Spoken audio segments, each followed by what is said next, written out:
Biografi singkat Kiai Haji Maimun Zubair. Assalamualaikum warahmatullahi wabarakatuh. Selamat menyaksikan tayangan kami, Pesantren Virtual 9. Bila bermanfaat silakan subscribe, like dan share. Biografi singkat Kiai Haji Maimun Zubair. Salah seorang ulama sepuh yang cukup karismatik di Indonesia adalah Kiai Haji Maimun Zubair. Beliau adalah putra pertama dari pasangan Kiai Zubair Dahlan dan Nyai Mahmudah. Lahir pada hari Kamis Legi, bulan Syaban tahun 1347 Hijriah, bertepatan tanggal 28 Oktober tahun 1928 Masehi, di Desa Karangmangu Kecamatan Sarang, Jawa Tengah.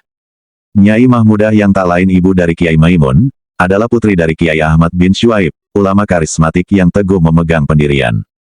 Sedangkan Kiai Zubair ayah Kiai Maimun merupakan murid Syekh Said Al-Yamani, serta Syekh Hasan Al-Yamani Al-Maki.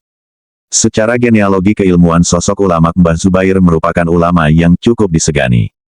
Kematangan ilmu Kiai Haji Maimun Zubair tidak ada satupun yang meragukan.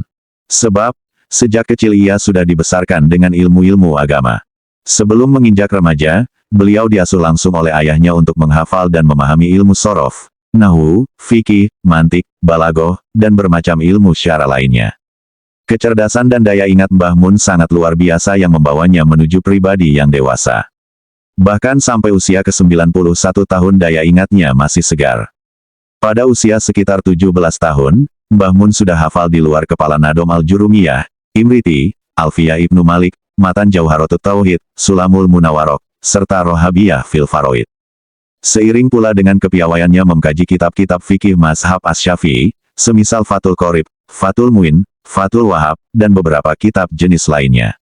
Pada tahun kemerdekaan, Mbah Mun memulai pengembaraannya guna ngangsu kawruh ke Pondok Lirboyo Kediri, di bawah bimbingan Kiai Haji Abdul Karim atau terkenal dengan sebutan Mbah Manaf. Selain kepada Mbah Manaf, Kiai Maimun juga menimba ilmu agama dari Kiai Haji Mahrus Ali dan Kiai Haji Marzuki. Di Lirboyo, Mbah Mun nyantri selama kurang lebih 5 tahun. Waktu yang melelahkan bagi orang kebanyakan, tapi tentu masih belum cukup untuk menenggak habis ilmu pengetahuan. Tanpa kenal batas, Mbah Mun tetap menceburkan dirinya dalam samudera ilmu-ilmu agama. Sampai pada akhirnya, saat menginjak usia 21 tahun, beliau menuruti panggilan jiwanya untuk mengembara ke Makkah Al-Mukarramah. Perjalanan ini diiringi oleh kakeknya sendiri, yakni Kiai Haji Ahmad bin Syuaib. Tidak hanya satu, semua mata air ilmu agama dihampirinya. Beliau menerima ilmu dari sekian banyak orang ternama di bidangnya, antara lain, Sayyid Alawi bin Abbas Al-Maliki, Syekh Al-Imam Hasan Al-Masyad, Sayyid Amin Al-Qutbi, Syekh Yasin bin Isa Al-Fadani, Syekh Abdul Qadir Al-Mandili. Setelah 2 tahun lebih dirinya menetap di Makkah Al-Mukarramah, kemudian kembali ke tanah air dan masih melanjutkan semangatnya untuk ngangsu kawruh yang tak pernah surut. Walau sudah dari Arab, Mbah Mun masih meluangkan waktu untuk memperkaya pengetahuannya dengan belajar kepada ulama-ulama besar tanah Jawa yang ada kala itu. Mbah Mun menikah pada usia 25 tahun, setelah menikah sosok yang dikenal sangat sederhana itu menjadi kepala pasar Sarang selama 10 tahun. Mbah Mun adalah insan yang lahir dari gesekan permata dan intan.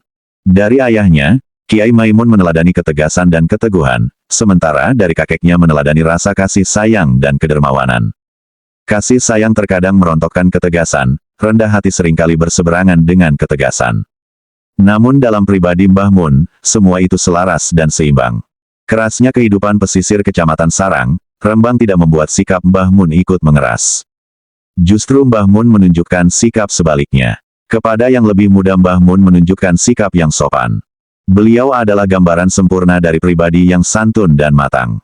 Semua itu bukanlah kebetulan, sebab sejak dini beliau yang hidup dalam tradisi pesantren diasuh langsung oleh ayah dan kakeknya sendiri. Kiai Maimun muda membuktikan bahwa ilmu tidak harus menyulap pemiliknya menjadi tinggi hati ataupun eksklusif dibanding yang lainnya. Pada tahun 1965 Mbah Mun mengabdikan diri untuk berkhidmat pada ilmu-ilmu agama. Hal itu diiringi dengan berdirinya pesantren yang berada di sisi kediamannya. Pesantren yang sekarang dikenal dengan nama Al-Anwar. Satu dari sekian pesantren yang ada di Sarang. Keharuman nama dan kebesaran beliau sudah tidak bisa dibatasi lagi dengan peta geografis. Banyak sudah ulama-ulama dan santri yang berhasil karena ikut nyantri dalam pesantren yang kerap dikunjungi para pejabat di negeri ini. Mbah Mun dianugerahi 10 putra dari 3 kali pernikahannya. Almarhum menikah 3 kali karena istri pertama dan keduanya meninggal dunia. Istri pertama bernama Ibu Nyai Haji Fahimah Baidowi, yang merupakan putri dari Kiai Haji Baidowi Lasem Rembang.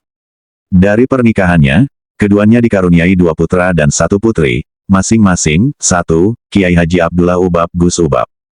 2. Kiai Haji Muhammad Najih Gus Najih. 3.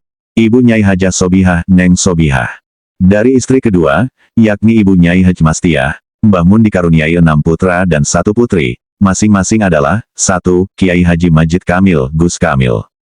2. Kiai Haji Abdul Gofur Gus Gofur. 3. Kiai Haji Abdul Rauf Gus Rauf. 4. Kiai Haji Muhammad Wafi Gus Wafi. 5. Ibu Nyai Haji Rodiah Neng Yah. 6. Kiai Haji Taj Yasin Gus Yasin. 7. Kiai Haji Muhammad Idror Gus Idror. Setelah istri pertama dan kedua wafat lebih dulu, Mbah Mun kembali menikah dengan istri ketiganya yaitu Ibu Nyai Maryam putri dari salah satu ulama dari Kabupaten Kudus. Dari pernikahan ini tidak dikaruniai keturunan. Dalam hal agama, 10 penerus Kiai Haji Maimun Zubair sangat mumpuni. Bersama dengan putra-putranya Mbah Mun mengembangkan pondok pesantren Al-Anwar 1, Al-Anwar 2, Al-Anwar 3, dan Al-Anwar 4. Pondok pesantren 1 diasuh Kiai Haji Maimun Zubair sendiri sampai beliau wafat. Pesantren ini berlokasi di Desa Karangmangu, Kecamatan Sarang. Sedangkan pondok pesantren Al-Anwar 2, Al-Anwar 3, dan Al-Anwar 4 lokasinya berada di Duku Gondang Rejo Desa Kalipang Kecamatan Sarang. Lokasinya berjarak sekitar 5 km dari Ponpes Al-Anwar 1 Induk. Yang membedakan pesantren keempatnya adalah, Al-Anwar 1 murni pendidikan salaf, diasuh oleh Kiai Haji Maimun Zubair. Al-Anwar 2 ada pendidikan salaf dan formal, ada MI, MTS, yang dikelola Kiai Haji Abdullah Ubab. Berdiri sekitar tahun 2003. Al-Anwar 3, khusus untuk sekolah tinggi stay yang diasuh oleh Kiai Haji Abdul Gofur sebagai rektornya. Al-Anwar 4, itu untuk SMK Al-Anwar yang diasuh oleh Kiai Haji Taj Yasin, Wakil Gubernur Jawa Tengah berdiri pada tahun 2016. Di pesantren Al-Anwar juga terdapat pendidikan Mahat Ali. Semacam program pendidikan khusus salaf yang disetarakan S1. Program tersebut berjalan sejak tahun 2005 sampai dengan sekarang. Saat ini ada sekitar 10.000 santriwan-santriwati yang masih mondok di 4 pondok pesantren. Sepeninggal Mbah Mun para santri diasuh oleh putra-putra Mbah Mun, sedangkan santri putri diasuh oleh Ibu Nyai Maryam, dan dibantu menantu-menantunya. Kedelapan putra Mbah Mun semuanya diminta menetap di Sarang Rembang, untuk meneruskan mengelola pondok yang terus mengalami kemajuan. Kecuali kedua putrinya, Ibu Nyai Hajah Sobihah Neng Sobihah, di Cirebon, menikah dengan Kiai Haji Mustafa Akil Siroj adik dari Ketua Umum Tanfiziyah PBNU Kiai Haji Said Akil Siroj, sedangkan Neng Diah menjadi istri dari Kiai Haji Zairul Anam Gus Anam Banyumas, Jawa Tengah. Perjalanan hidup Mbah Mun ini disarikan dari cerita Kiai Haji Zainul Umam Gus Umam. Gus Umam termasuk orang dekat keluarga Kiai Haji Maimun Zubair. Dia juga pernah mondok selama 9 tahun di Ponpes Al-Anwar dan menjadi santri Mbah Mun sejak tahun 1997 sampai tahun 2006. Gus Umam adalah orang yang sering mendampingi Mbah Mun ketika bepergian.